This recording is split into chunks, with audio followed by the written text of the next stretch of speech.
देखो सब तैयारियां हो गई है ना, आज गेस्ट आने वाले घर पर, ठीक है? सब कुछ ठीक से होना चाहिए। और क्या क्या अंदर है सब लेके आओ। ये सब ठीक से रखो। वो स्पून वहां पर, हाँ यहाँ पर दे दो, एक स्पून चलेगा। ये कांता मासी भी ना पता नहीं कहाँ।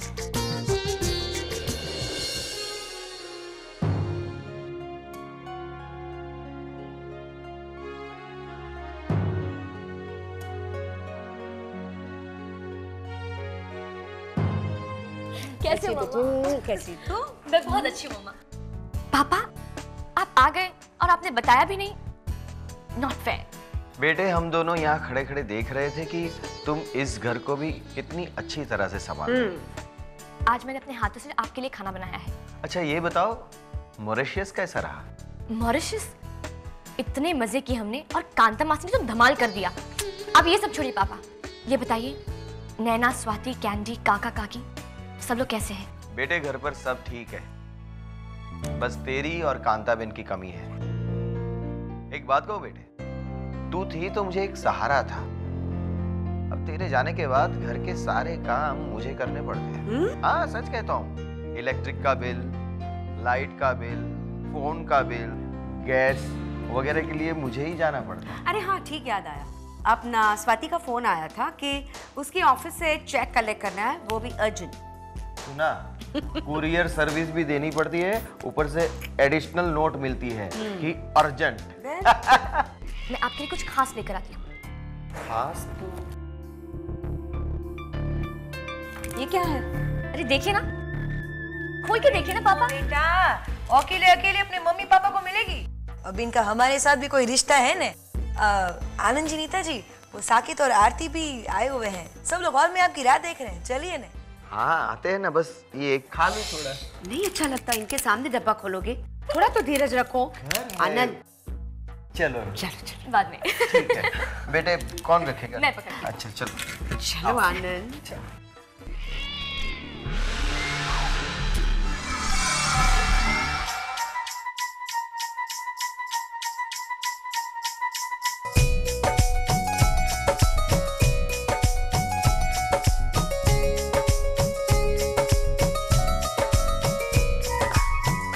देखा ना अपने निमो को कितना अच्छा घर मिला है, कितने अच्छे लोग हैं। जानते हो बड़े भाग्यवान लोगों को इतना अच्छा घर मिलता है। आज पहली बार मुझे अपनी झूठी शादी पर अफसोस नहीं हो रहा है।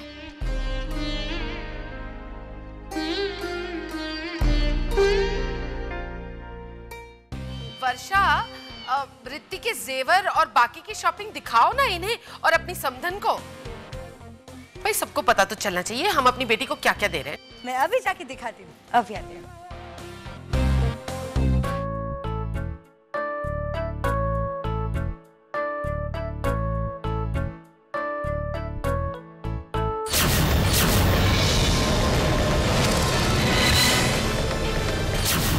हाय हाय, तो कैसा चल रहा है आपका डिजाइनिंग वर्क?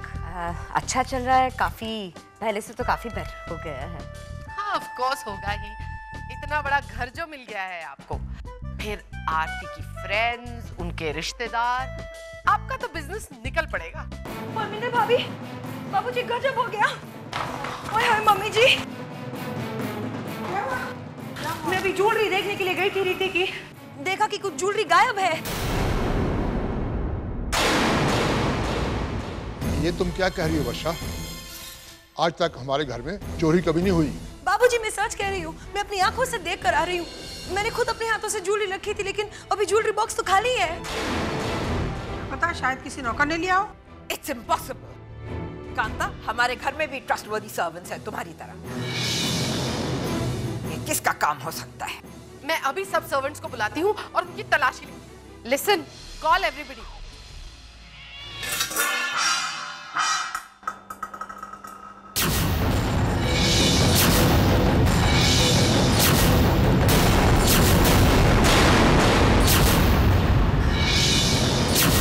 निम्मो, तुम तो कह रही थी कि इस डब्बे में थेपला है, फिर ये ज्वेलरी? नहीं चाची, इस डब्बे में तो मैंने थेपली रखी थी। मुझे इस ज्वेलरी के बारे में कुछ भी पता नहीं है। मैंने ये सब कुछ नहीं किया है। हाँ तो इसमें इतना घबराने की क्या जरूरत है? मैं कहाँ कह रही हूँ कि तुमने ये किया है। हो सकता हो कि ज्वेलरी खुद ब खुद चलकर इस डब्बे में आ गई हो। देखो मैं जानती हूँ तुम्हारे मम्मी पापा को पैसों की जरूरत है ना? उस दिन आप आनंद भाई साहब से नहीं कह रही थी कि आपको रित्ती की शादी के लिए ड्रेस डिजाइन करने हैं और आपको समझ में नहीं आ रहा है कि आप एडवांस कैसे मांगे और आपको एडवांस की जरूरत है और भी ना जाने क्या क्या। परमिंदर, ये तू क्या बोल रही है? डैडी जी, इसमें मेरा क्या दोष है? जो कुछ भी है आपके सामने है। निम्मो, अगर तुम्हें पैसे की जरूरत है तो हमसे कह दिया होता, लेकिन ये सब करने की और फिर इन सब के सामने हमारी क्या इज्जत रहेगी? और आप मिस्टर मथुरिया, पैसे के लिए आप अपनी बेटी से ये सब कराते हैं? शायद इन्हें पता भी नहीं होगा कि इनकी बेटी इस घर में क्या क्या गुल खिला रही है। मैंने तो आज तक अपनी तिजोरी को ताला तक नहीं लगाया है, ना ही कभी चेक किया है। पता नहीं मेरी तिजोरी में कुछ बचा भी होगा कि नहीं। प्लीज आप लोग इस तरह मुझ पे इल्जाम मत लगाइए। मैंने इस डब्बे में थेपले ही रखे थे। मुझे इस ज्वेलरी के बारे में कुछ भी नहीं पता। मैं सच कह रही हूँ। बस निम्मो, बस। तुम्हें रोने की कोई जरूरत नहीं है और ना ही अपनी सफाई में कुछ कहने की, क्योंकि मैं अच्छी तरह से जानता हूं कि मेरी बेटी ऐसा काम कभी नहीं कर सकती। प्लीज पापा, आप यहाँ से चले जाइए। मैं अपने बारे में कुछ भी सुन सकती हूँ, लेकिन आप लोग के बारे में एक लफ्ज भी नहीं बर्दाश्त कर सकती। चलो। परमिंदर जी, मैं जानता नहीं मेरी बेटी के साथ आपको क्या प्रॉब्लम है, लेकिन इतना जरूर कहूंगा कि मेहरबानी करके ऐसे गलत इल्जाम मत लगाइए। मेहरबानी। चलो नीता।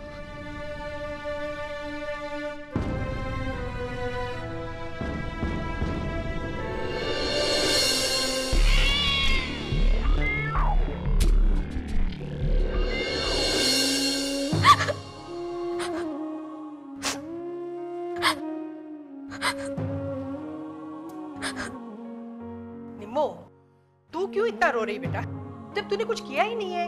कांता मासी, मुझे मेरी बेइज्जती हुई, इसका जरा भी गम नहीं है, लेकिन पापा, जिस आदमी का सर आज तक किसी के आगे भी नहीं झुका है, पापा को इतने सारे लोगों के सामने आज जलील होना पड़ा। निम्मो, तू कब से इतनी कमजोर होने लगी बेटा? हाँ, हम सब जानते हैं तूने चोरी नहीं की है। और वो मोटी फटेहार, अगर नीता और आनंद नहीं होते ना, तो मैं उस परमिंदर की बच्ची से सारा सच उगलवा लेती। मैं तो कहती मैं अभी जाके उसे पूछती हूँ। नहीं करता मासी, आप उनकी मुंह ही मत लगी। पैसा पैसा पैसा, ये सब लोग कुणाल के आगे पीछे सिर्फ पैसे के लिए भागते हैं। रिश्ते नाते इनके लिए कुछ मायने नहीं रखता। लेकिन हमेशा मेरे साथ ही ऐसा होता है। जानते हो क्यों? क्योंकि तुम नहीं चाहते, तुम मुझे खुश कभी नहीं देख सकते। अपने दिल को तसल्ली दे दी, तुमने मुझ पे झूठा इल्जाम लगाया, इसका मुझे जरा भी गम नहीं। लेकिन मम्मी पापा, वो लोग तो यहाँ पर कितनी खुशी खुशी आए थे, उनके साथ भी तुमने ऐसे किया। मैं तुम्हें इस बात के लिए कभी माफ नहीं करूंगी, कभी माफ नहीं करूंगी। बस कर दो मासी, अब मैं इस घर में नहीं रहना चाहती। निम्मो, देख, कुणाल बाहर गांव गया ना, उसे आने दे, फिर सोचेगी। हाँ कांता मासी, मैं उसके आने तक इंतजार नहीं कर सकती। कांता मासी, मुझे यहाँ से ले चलो, मुझे पापा के पास जाना है। चलेगी बेटा, चलेगी।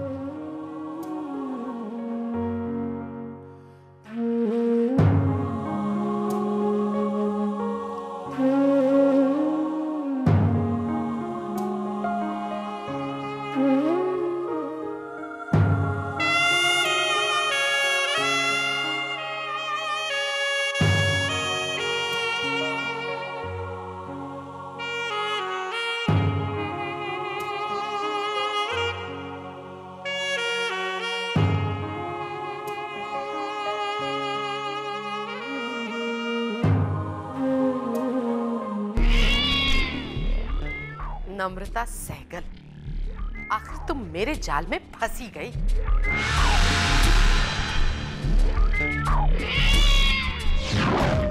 मेरी तरकीब कामयाब हुई, निम्मो इस घर से निकल गई। बहुत अच्छे से जानती हूँ मैं इन मिडिल क्लास लड़कियों को, चाहे कुछ भी हो जाए ये अपने माँ बाप की बेइज्जती बर्दाश्त नहीं कर सकती। मुझे नहीं लगता अब कभी वो इस घर में वापस आएगी। अभी इतना खुश होने की जरूरत नहीं है परमिंदर। निम्मो का इस घर से जाना हमारा मकसद नहीं है। हमारा मकसद तो कुणाल की प्रॉपर्टी हासिल करना है। अब हमें इस आग को इतनी हवा देनी है, इतनी हवा देनी है कि नौबत उनकी तलाक तक पहुंच जाए। चाचू ठीक कह रहे हैं चाची, और मुझे पूरा यकीन है कि निम्मो इस घर में वापस जरूर आएगी। अगर वो वापस आ भी गई तो उसे उल्टे पांव वापस कैसे भेजना है ये मैं अच्छी तरह जानती हूँ।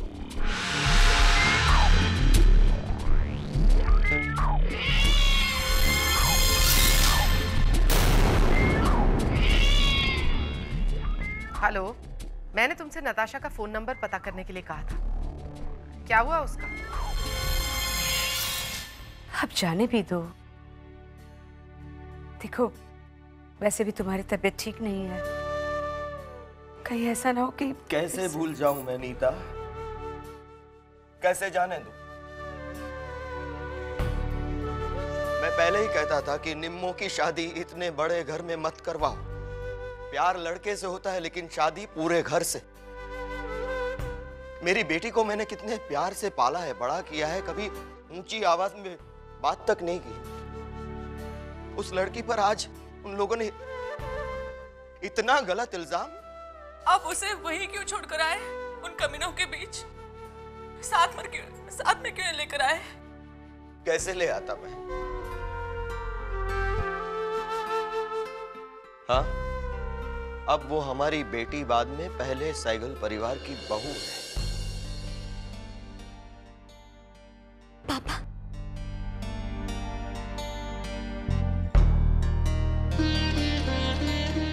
निम्मो, आपको याद है पापा, विदाई के वक्त मैंने आपसे कहा था कि कभी भी मुझे इस घर में आने की जरूरत पड़े तो मैं आ सकती हूँ ना? क्यों नहीं बेटे? और मैंने उस वक्त क्या जवाब दिया था वो भी मुझे याद है कि बेटे तुम अपने पति का घर छोड़कर कभी मत आना। लेकिन बेटे आज मैं कह रहा हूं तुम्हें कि ये तुम्हारा घर है। इस घर के दरवाजे तुम्हारे लिए हमेशा खुले हैं। निम्मो, याद है बेटे जब बचपन में तुम रोती थी और तुम्हारा रोना बंद नहीं होता था ना, तब मैं तुम्हें मेरी फटफटी पे घुमाने ले जाता था और तुम्हारा मूड एकदम बदल जाता था। याद है ना? तो क्या तुम चाहती हो कि आज इतनी रात गए मैं तुम्हें फटफटी पे घुमाने ले जाऊं? हाँ? अच्छा, निम्मो रो रही है इसलिए उसे फटफटी पे ले जाओगे, मुझे नहीं ले जाओगे? ओह, ठीक है, तो आज हम ट्रिपल सीट चलेंगे। ये 3 दिन कैसे बीत गए पता ही नहीं चला। मेरा तो बिल्कुल मन नहीं कर रहा यहाँ से जाने का। मेरा मन कर रहा है यहीं पर रह जाऊं। किसी तरह की कोई बंदिश नहीं है यहाँ। फ्रीडम एक तरह का फ्रीडम है। घर पर तुम्हारा कोई इंतजार नहीं कर रहा, किसी को कोई जवाब देने की जरूरत नहीं। I know what you mean. मुझे भी ये सब अच्छा नहीं लगता। I love my space. चलो।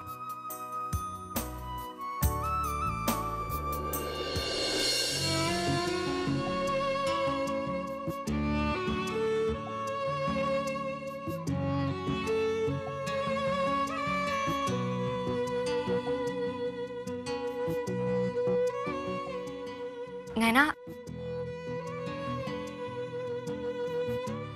थैंक यू कहने की कोई ज़रूरत नहीं है। मुझे पता है कि तुम्हारे को ऊपर सोना पसंद नहीं है। अपना बिस्तर लगा रही थी, सोचा तुम्हारा भी लगा दूं। नैना, मैं तुमसे एक बात पूछूं? काफ़ी रात हो गई है, कल बात करें। Good night.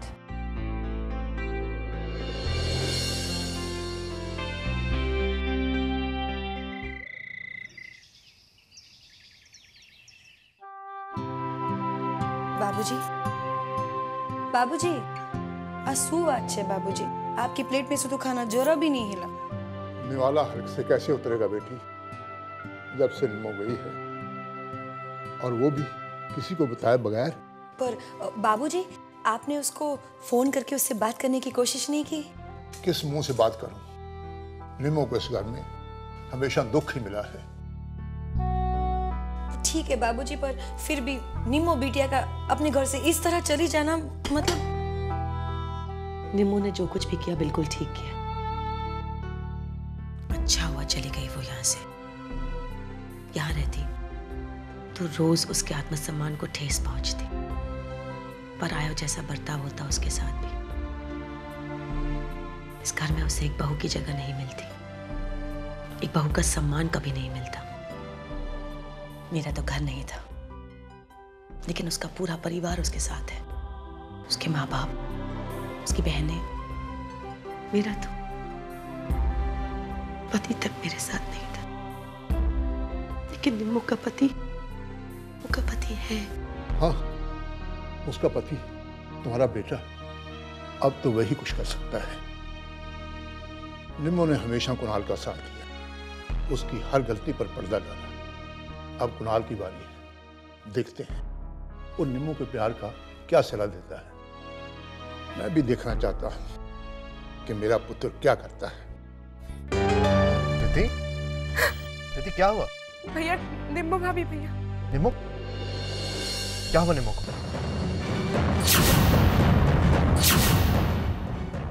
What? निम्मो घर छोड़कर चली गई?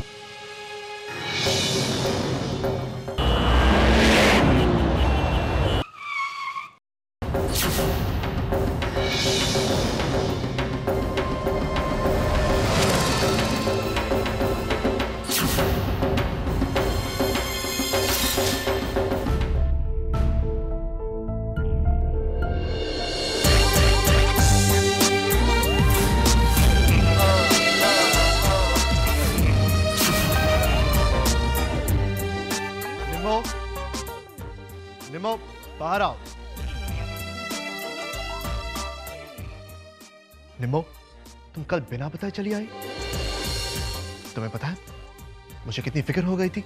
तुम अब क्यों आए हो यहाँ पर? हाँ, क्या निम्मो की बेइज्जती करने में अब भी कोई कसर रह गई है? अंकल, कल जो कुछ भी हुआ, I'm sorry for that. Sorry?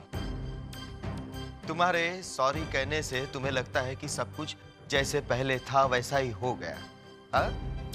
Kunal, मैंने मेरी बेटी का हाथ तुम्हें तुम्हारे भरोसे ये सोचकर दिया था कि चाहे दुनिया कभी उसे गलत समझे, लेकिन वक्त आने पर तुम उसका साथ दो। कल जो कुछ हुआ, आपको मेरे घर में जलील होना पड़ा। मैं कभी बर्दाश्त नहीं कर सकता। मैं आपको यकीन दिलाता हूं कि उस घर में आपको आपकी इज्जत फिर से मिलेगी। प्लीज, अगर मैं आपका बेटा होता तो आप मुझे एक मौका दे देना। निम्मो मेरी बीवी है, वो मेरी जिम्मेदारी है। मैं उसे उस घर से ऐसे जाने नहीं दे सकता। मैं उसे लेकर जा रहा हूं।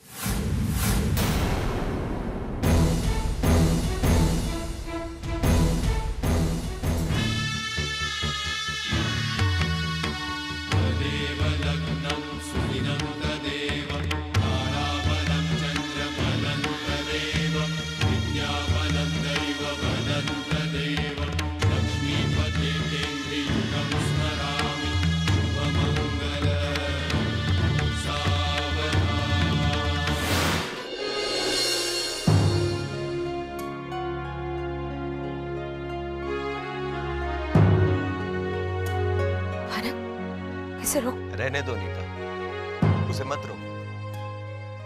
एक पति अपनी पत्नी को फेरे लेते वक्त उसके सम्मान की रक्षा करने का वचन देता है, और कुणाल आज वही करने जा रहा है। दुनिया की कोई भी ताकत आज उसे नहीं रोक सकती। जाने दो उसे।